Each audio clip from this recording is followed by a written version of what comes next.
Using some pom-poms, a thick strong thread and a large needle, we decided to create a colourful caterpillar cat toy for our cat belly.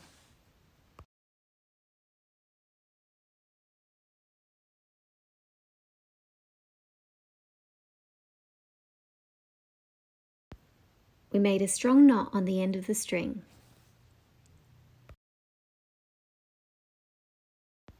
We arranged our pom-poms in the way that we wanted them to go, and we were very careful not to prick our fingers as we pressed the needle through the centre of each pom-pom.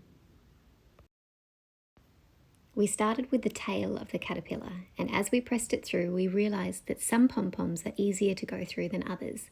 Sometimes we needed to use the table to kind of press the needle through easier.